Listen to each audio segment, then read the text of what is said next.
Entonces, ¿qué parceros? ¿Bien o no? Espero se encuentren muy bien. El día de hoy estoy aquí donde el viejo David para hacerle una preguntita sobre física bien elegante, porque es que ese man es clase, ¿sí o qué? Ustedes saben que yo estoy aprendiendo cosas nuevas porque es que a la nena le gustan los manes inteligentes y pilla, no solo con la presencia alcanza. Entonces vamos a hacerle la pregunta pues. Entonces, ¿qué viejo David? ¿Bien o no? Oh, entonces, Fisiloco, todo muy bien, excelente, trabajando fuertemente. Y me parece muy bien que quiera aprender cosas nuevas. Por eso cuénteme qué pregunta la que me tiene. No, viejo David, lo que pasa es que hoy tengo ganas de aprender sobre la electricidad, ¿sí pilla? ¿Qué es la electricidad?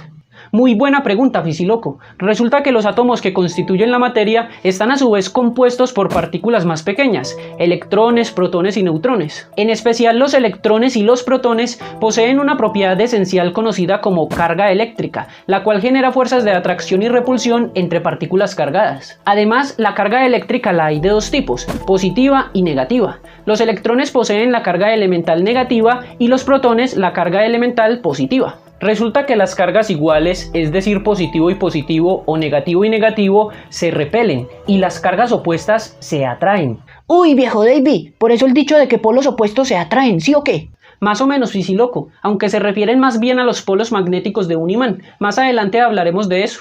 Pero antes de continuar con el relato, Fisiloco, déjeme contextualizarlo históricamente, que eso es muy importante. Hágale, parcero, que eso está muy elegante. El mundo que conocemos en la actualidad sería inconcebible sin la electricidad, ya que somos completamente dependientes de ella. Sin embargo, la humanidad vivió sin electricidad hasta principios del siglo XX, y el camino que ha tenido que seguir el hombre para alcanzar el entendimiento completo de los fenómenos eléctricos y por tanto el mejoramiento de su estilo de vida a través de estos ha sido bastante largo. Ya desde tiempos antiguos, los griegos sabían de la existencia de un material, resina fósil, que adquiría la extraña propiedad de atraer plumas, hilos o pelusa al ser frotado con un trozo de cuero. A esta resina fósil, que en la actualidad se le llama ámbar, los griegos la conocían como electrón. De ahí que el inglés William Hilbert acuñara las palabras electricidad y eléctrico. Además, fue él quien descubrió que la propiedad de atracción por medio de la fricción también la adquirían otros materiales como el vidrio. Ah, entiendo, mi viejo. Eso me hace acordar cuando estaba niño que uno frotaba un peine contra el cabello para traer pedacitos de papel, ¿sí o qué? ¿Es por la misma razón o no? Exacto, Fisiloco, así es, muy buen ejemplo. Pero continuando con la historia, años más tarde, en 1733, el químico francés Charles Dufay observó que dos varillas del mismo material sometidas a fricción se repelían y dos varillas de distinto material se atraían. Comportamiento que en aquel entonces ya había sido observado en los polos magnéticos de un imán, justo como te decía, Fisiloco. Sin embargo, al entrar en contacto las varillas de distinto material, el efecto de atracción desaparecía, lo que llevó a pensar que existían dos tipos de electricidades diferentes.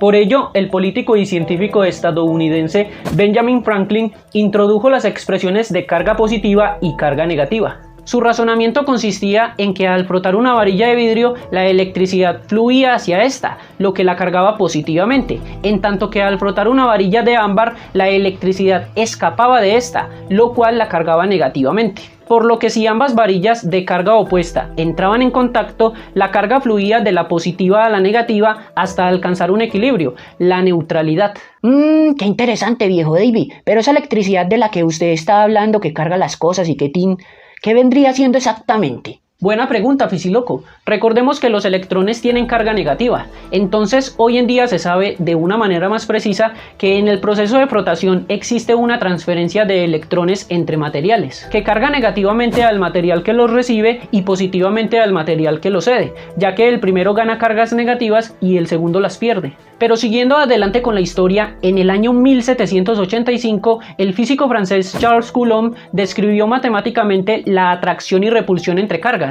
lo cual se conoce como la ley de Coulomb, y es esta expresión de aquí, la cual muestra que la fuerza entre partículas cargadas disminuye con el cuadrado de la distancia que las separa, y aumenta con el producto de sus cargas. De hecho, se parece mucho a la expresión de la fuerza debida a la gravedad. Ese culón es reavispado, le copió a Newton. No, mentira, hablando serio. Listo, ya entiendo lo que es la carga eléctrica y que genera fuerzas de atracción y repulsión y todas esas cosas. Pero entonces, parcero, ¿qué es la electricidad?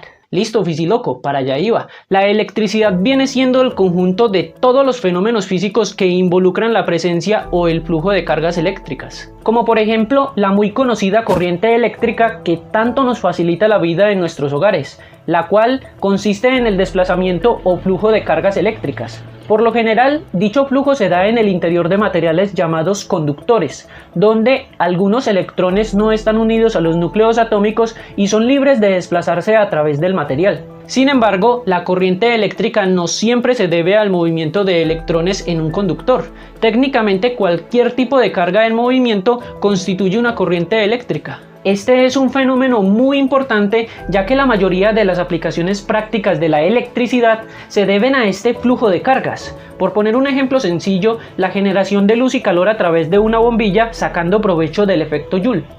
Otro fenómeno interesantísimo perteneciente al campo de la electricidad es la producción de corriente eléctrica por medio de un campo magnético y viceversa. Espere, viejo Davy. ¿Cómo así que un campo magnético? ¿Qué es eso?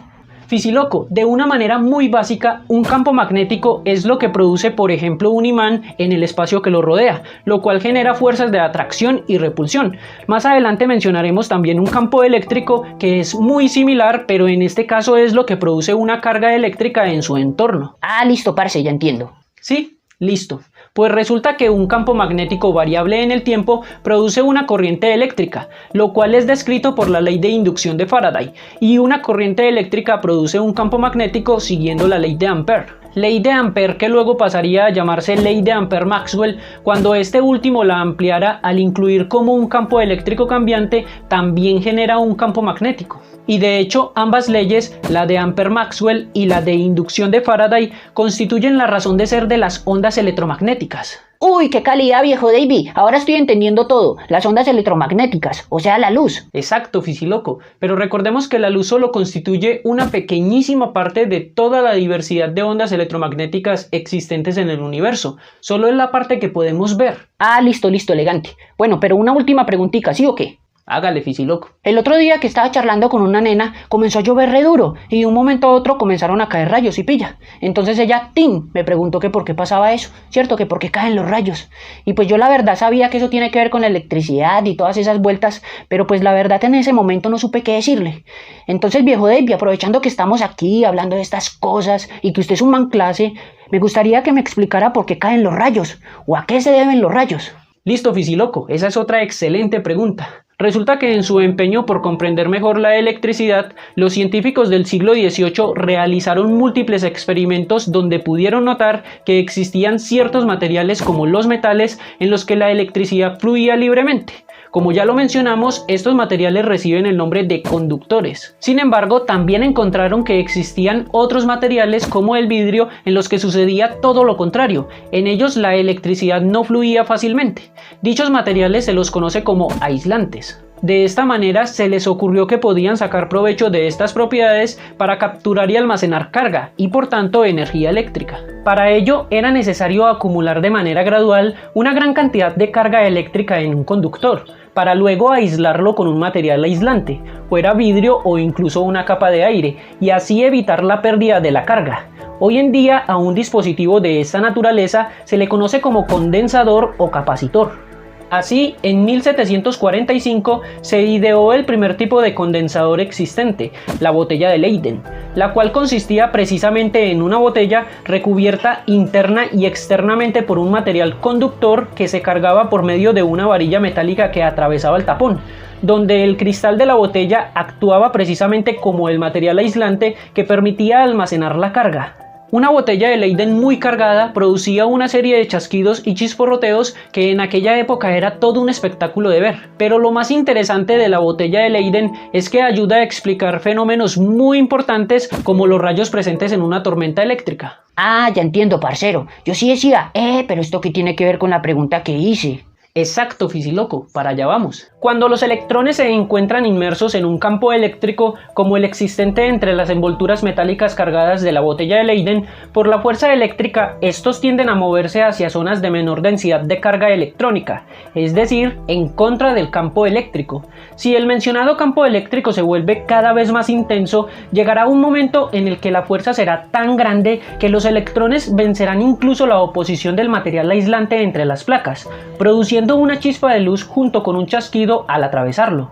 En medio de una tormenta eléctrica pasa lo mismo. En condiciones normales, la atmósfera terrestre es un buen aislante, pero en medio de una tormenta, las nubes pueden cargarse eléctricamente, generando intensos campos eléctricos que superan el aislamiento del aire, produciendo los conocidos rayos, como una especie de botella de Leyden cósmica.